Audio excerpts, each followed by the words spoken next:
어디서 유충이 생겼든 간에 매일 수돗물을 써야 하는 국민들 입장에선 여전히 불안하고 또 궁금한 것도 많습니다.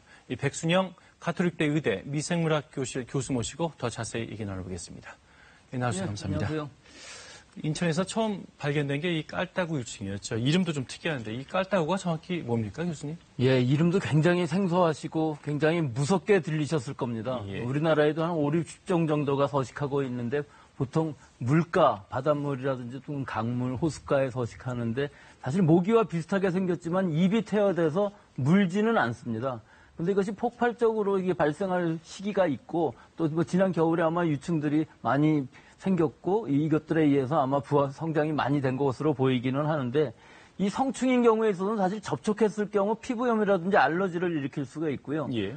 좀 더 무서운 것은 이들이 사실은 한 일주일 이상 살지를 못하고 3, 4일 내에 대부분 사멸하게 되는데 많은 개체가 사멸하면서 이 사체들이 건조가 되고 이것들이 가루가 되게 되면 우리 호흡기로 날라 들어올 수가 있는데 이럴 예. 경우에 이제 기침 등 천식이 될 수가 있습니다. 그래서 이런 보고들은 있는데 실제 그 유충에 대한 어떤 병인성 혹은 위해성에 대해서는 아직까지 밝혀진 바가 없어서 아마 국립환경과학원도 그런 부분을 오늘 발표한 것으로 보입니다. 조금 전 화면에서 나왔는데요. 이제 깔따구가 4급수에서 산다고 지금 나왔는데 그럼 수돗물도 4급수다 이런 뜻은 아니겠죠? 예, 그건 전혀 아니죠. 일반적으로 이 깔따구는 알을 낳을 때 그 4급수 같은 오염된 물에 알을 낳물해 갖고 그 알이 그 유기물을 이용해서 성장하면서 유충이 되는 과정이기 때문에 4급수에 많이 낳는데 실제로는 깨끗한 물에도 알을 낳을 수가 있기 때문에 그 알이 유충으로 성장할 수가 있는 가능성은 있습니다. 예. 그 앞서 그 민정 기자도 리포트에서 보도를 했는데 유충이 발생한 곳은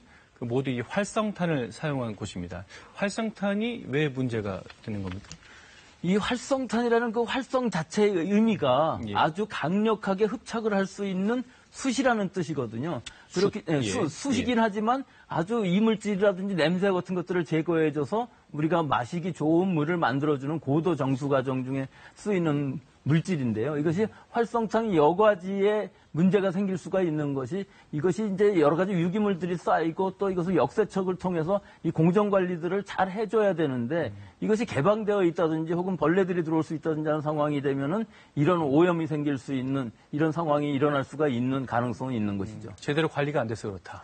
뭐 여러 가지겠습니다. 이 공천 정수장인 경우에 있어서는 일단 개방이 되어서 그런 가능성이 있었고, 그러니까 시설 자체가 구조적으로 좀 문제가 있었던 부분도 있고, 운영하는 데에 있어서도 좀 미스가 있었던 것은 분명해 보입니다. 예. 그런데 이 활성탄 이후에도 말이죠. 그 염소로 소독하는 단계가 있다면서요. 이 과정을 통해서는 유충이 안 없어집니까? 그렇죠. 우리가 염소 소독을 한다는 의미는 보통 0.8에서 한 1ppm 정도의 그 염소 소독을 하게 되는데, 이건 세균이라든지 바이러스를 제거하기 위해서 하는 공정이고요. 이 농도만 해도 민감한 사람들은 수돗물에서 염소 냄새 난다고 하거든요. 근데 유충인 경우에는 사실은 이 제거 지침 자체가 없습니다. 이게 나올 수 없는 것이기 때문에 만약에 이 깔따구 유충을 죽이기 위해서 염소 소독을 한다 그러면은 사람한테도 독성이 있어서 이거 심각한 문제가 될 수 있는 사람한테까지 영향을 줄 수 있다. 그렇습니다. 예. 어찌됐든 말이죠. 인천 지역의 경우에는 유충이 집 안까지 들어왔다는 게 문제인데 이 많은 분들이 제일 궁금해하는 게 유충 수돗물 먹어도 문제는 없는 겁니까? 알고서는 안 먹겠죠. 예. 네, 하지만 이 모르고서 먹었다가 할지라도 이 유충은 사실은 기생충은 아니기 때문에 예. 우리 몸 안에서 증식은 할 수가 없습니다. 그래서 우리 소화관 안에서 이제 소화가 돼서 완전히 분해돼서 무해할 것으로 보이지만은 실제로 뭐 그런 데이터는 없는 상황이기 때문에 좀 더 연구가 되어야 되겠습니다만은 그런 위해성에 대해서는 아마 제한적이라고 보이고 만약에 물속에 몇 마리 있던 것들이 우리 몸에 또는 면역력이 약한 사람들한테 접촉했을 때 어떤 위해성이 있지 않겠느냐 하는 걱정도 있겠습니다만은 사실은 그 가능성은 굉장히 희박하다고 볼 수 있습니다. 예, 알겠습니다. 그런데 그 얼핏 드는 생각이 말이죠. 그 정수장에서 유충을 걸러내지 못하면 다른 어떤 오염 물질이라든가 오염 상황도 걸러낼 수 없는 거 아니냐 이런 궁금증이 드는데 어떻습니까? 사실은 뭐 그런 걱정이 될 수밖에 없는 상황이긴 하지만요. 실제로는 그 인천의 두 곳의 정수장에서 좀 미스가 생겨서 오입됐다고 볼 수가 있고 우리나라 뭐 전체적인 그 정수장 자체가 문제가 있다 하는 것까지 확대 해석하는 것은 좀 너무 과도한 해석일 수가 있고요. 예. 실제로 이번 기회에 열심히 잘 면밀하게 체크를 함으로 해서 다른 정수장들도 그런 유증 같은 것들이 발견된 건 사실이지만 실제 정수 과정 중에서 배수지까지도 가지 않았기 때문에 우리나라의 정수 시스템 자체는 아주 고도 정수, 일반 정수뿐만 아니라 다 잘 되고 있다고는 볼 수 있습니다.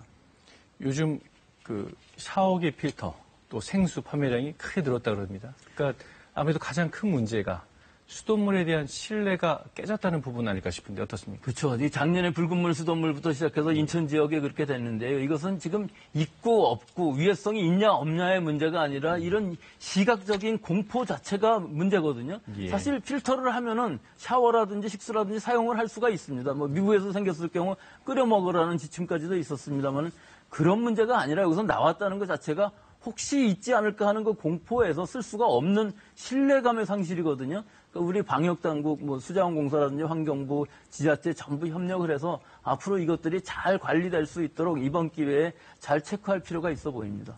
예, 알겠습니다. 말씀 잘 들었습니다.